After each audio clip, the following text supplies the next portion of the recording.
বিশ্বকাপ ইস্যু আলোচনার জন্য কাল ঢাকা আসছে আইসিসি প্রতিনিধি দল। সাক্ষাৎ হতে পারে ক্রীড়া উপদেষ্টার সাথেও। বেসিক্যালি প্রেসিডেন্ট সাহেব, ভাইস প্রেসিডেন্ট ওনারা বসবে। সো আমরা এক্সপেক্ট করতেছি একটা ভালো outcome out of that. Oh, that's gone and taken at deep cover. He did middle it. Enjoy the field. শরীফুলের ফাইফারে বিপিএল এ প্লে অফ স্বপ্ন শেষ নোয়াখালীর। সোহানকে সরিয়ে রংপুরের নতুন অধিনায়ক লিটন দাস। সবাই যে এক্সপেকটেশন রাখে ওই জিনিসটা এখনো ফুলফিল করতে পারিনি, বাট কমতি কখনোই ছিল না। চেষ্টা করবো ওখান থেকে ওভারকাম করে রংপুরে যেন ভালো কিছু দিতে পারি। কাল যুব বিশ্বকাপ মিশন শুরু বাংলাদেশের। বুলাওয়েতে প্রথম ম্যাচে প্রতিপক্ষ ভারত। বাংলাদেশের বিশ্বকাপ ভেন্যু পরিবর্তনের দাবি নিয়ে আলোচনায় কাল ঢাকা আসছে আইসিসির প্রতিনিধি দল, জানিয়েছেন বিসিবি পরিচালক ইফতেখার রহমান মিঠু। এই সফরে শুধু বিসিবির সাথে আলোচনায় সীমাবদ্ধ থাকবেন না আইসিসির প্রতিনিধিরা, ক্রীড়া উপদেষ্টার সাথেও তাদের সাক্ষাতের সম্ভাবনা রয়েছে। শুরুতে চিঠি চালাচালি, এরপর ভিডিও কনফারেন্স। বিসিবির সাথে নিয়মিত যোগাযোগ রাখছে আইসিসি। সূচি অনুযায়ী ভারতেই যেন খেলে টাইগাররা, সে অনুরোধও করেছে ক্রিকেটের সর্বোচ্চ সংস্থা। তবে বিসিবির বরাবরই এক জবাব, টি-20 বিশ্বকাপ খেলতে ভারতে যাবে না বাংলাদেশ। আমরা যে স্ট্যান্ড নিছি ওই স্ট্যান্ডে আমরা ঠিক আছি। আমরা আমাদের স্ট্যান্ড থেকে এক ইঞ্চিও নড়ব না, মানে ইন্ডিয়াতে আমরা যাব না। বিসিবিকে রাজি করানোর কৌশলে পরিবর্তন আনতে যাচ্ছে আইসিসি। এত অল্প সময়ের মধ্যে ভেন্যু ও সূচি পরিবর্তনের জটিলতা আর ভারতে টাইগারদের নিরাপত্তার নিশ্চয়তা নিয়ে আলোচনা করতে ঢাকায় আসছে আইসিসির প্রতিনিধি দল। তবে এবার শুধু বিসিবির সাথে আলোচনায় সীমাবদ্ধ থাকবেন আইসিসি। যেহেতু ভারতে না যাবার সিদ্ধান্তটা সরকার থেকে এসেছে, তাই ক্রীড়া উপদেষ্টার সাথেও সংলাপে বসবে আইসিসির ডেলিগেটরা। জুম মিটিংয়ের পরে এখন ওনারা বলতেছে যে সামনাসামনি বসে আলাপ করতে চায়। একটা মিটিং হবে ডেফিনেটলি, ক্রিকেট বোর্ডের সাথেই হবে, আমাদের স্পোর্টস মিনিস্ট্রির সাথে হয়তো হবে। তাতে কি মন গলবে বাংলাদেশের? ক্রিকেটের স্বার্থে ভারতে যেতে রাজি হবে নাকি নিজেদের সিদ্ধান্তে অনড় থাকবে? ক্রিকেট বোর্ড নিশ্চিত করেছে আলোচনা যাই হোক, বাংলাদেশের অবস্থান বদলাবে না।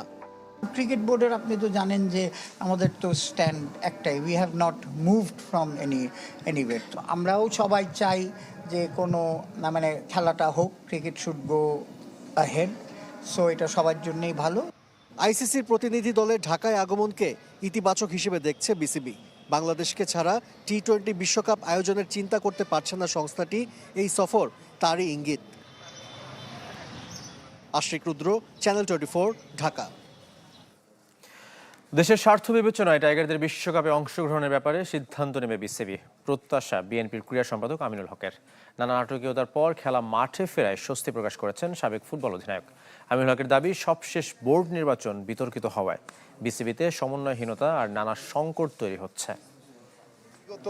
ক্রীড়া উপদেষ্টা তিনি যেভাবে আসলে আমাদের এই ক্রিকেট বোর্ডকে একটি বিতর্কিত করে বা যেভাবে সরাসরি হস্তক্ষেপের মাধ্যমে তিনি ক্রিকেট বোর্ডকে একটি বিতর্কিত জায়গায় নিয়ে গেছেন, এটি তিনি না করলেও পারতেন। আমি কখনোই খেলা বন্ধ করে কাউকে প্রেশারাইজ করে কোনো কিছু আদায় করাটা এটা সমীচীন কোনো কাজ না। এবং আমরা মনে হয় ভবিষ্যতে এই বিষয়গুলো থেকে, এই ভুল থেকে শিক্ষা নিয়ে ভবিষ্যতে আমরা মাথায় রাখবো যে খেলা কোনো অবস্থাতে বন্ধ করা যাবে না। বিপিএল এর খবর, অবশেষে মাঠে গড়ালো খেলা। ঢাকায় ফিরেই প্লে অফের আশা শেষ নোয়াখালীর। চট্টগ্রামের কাছে 5 উইকেট হেরেছে নবাগত ফ্র্যাঞ্চাইজিটি। আর ক্যারিয়ার সেরা বোলিংয়ে ম্যাচ সেরা শরীফুল ইসলাম। নতুন দিনে নতুন স্বপ্ন নিয়ে শুরু হয়েছে ঢাকা পর্বের বিপিএল। মাঝে 27 ঘন্টার নাটকীয়তা অনেক যদি কিন্তু জন্ম দিয়েছিল, তবে আপাতত সরে গেছে কালো মেঘ, যা অবশ্য জমাট বেঁধেছে নোয়াখালীর আকাশে। কাগজে কলমে যতটুকু আশা বেঁচে ছিল প্লে অফে খেলার, সেটাও শেষ চট্টগ্রামের বিপক্ষে হেরে। 9 ম্যাচে মাত্র 2 জয়ে টেবিলের তলানিতে নোয়াখালী। টস হেরে ব্যাট করতে নামে নোয়াখালী। শেখ মেহেদীর ঘূর্ণি না বুঝে বিদায় নিয়েছেন অধারাবাহিক সৌম্য সরকার। ইনিংস সর্বোচ্চ 25 রান নবীপুত্র ইসাখিলের, তবে তাকে বেশিক্ষণ স্থায়ী হতে দেননি শরীফুল ইসলাম। একাই ধস নামান নোয়াখালীর ব্যাটিং লাইন।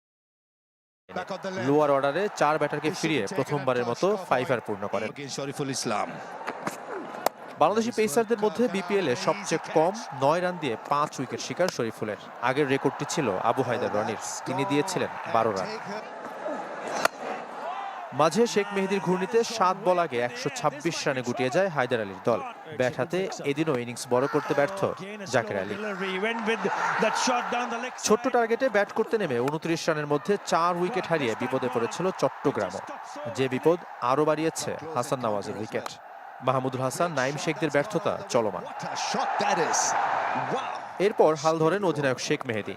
আসিফ আলীর সাথে তার 59 রানের অবিচ্ছিন্ন জুটি চট্টগ্রামকে জয় এনে দেয় 3 ওভার আগে। মেহেদী 49 আর আসিফ অপরাজিত 36 রানে।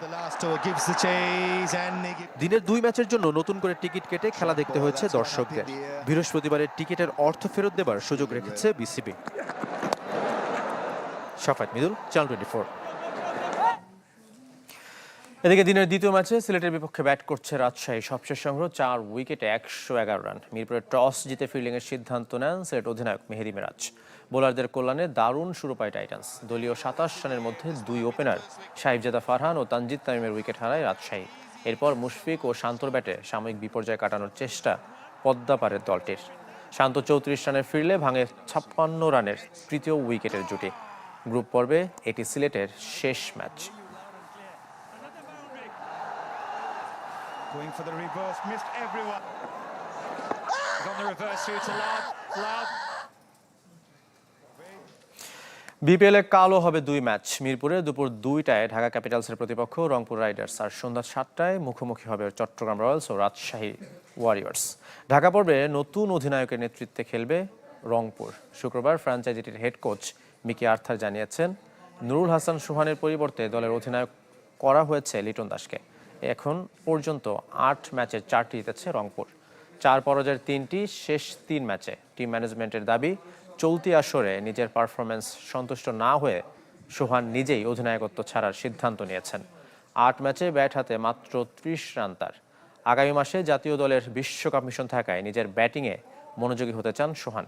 আর নতুন অধিনায়ক লিটনের লক্ষ্য হারের বৃত্ত থেকে রংপুরকে বের করে আনা। আমি যে নিজের প্রতি যে এক্সপেকটেশন রাখি, সবাই যে এক্সপেকটেশন রাখে, ওই জিনিসটা এখনও ফুলফিল করতে পারিনি। বাট কমতি কখনোই ছিল না। চেষ্টা করবো ওখান থেকে ওভারকাম করে রংপুরে যেন ভালো কিছু দিতে পারি। জিতা গেমগুলো হেরে গিয়েছি, সো ওই দিক দিয়েও যদি আমরা একটু লাক ফেভার পেতাম বা অ্যাজ এ আর একটু স্মার্ট ক্রিকেট খেলতে পারতাম, তাহলে মনে হয় আজকে পয়েন্ট টেবিলে আমরাও 1-2-এর ভিতর থাকতাম। যুব বিশ্বকাপের খবর। কাল শুরু হচ্ছে বাংলাদেশের মিশন। প্রথম ম্যাচে প্রতিপক্ষ ভারত। জিম্বাবুয়ের বুলায়োতে ম্যাচ শুরু দুপুর 1টায়। বাংলাদেশের প্রথম ম্যাচ হলেও আসলে দ্বিতীয়বার মাঠে নামবে ভারত। প্রথম ম্যাচে টিম ইন্ডিয়া হারিয়েছে যুক্তরাষ্ট্রকে। যুবা টাইগারদের প্রস্তুতিটা অবশ্য ভালো হয়নি। টুর্নামেন্টের আগে নামিবিয়াতে 2টি ওয়ার্ম আপ ম্যাচ বৃষ্টিতে পরিত্যক্ত হয়েছে। এবার আইজুল হাকিম নেতৃত্বে ভরসায় জাওয়াদ আবরার, কালাম সিদ্দিকিরা, যারা আছেন দারুণ ফর্মে।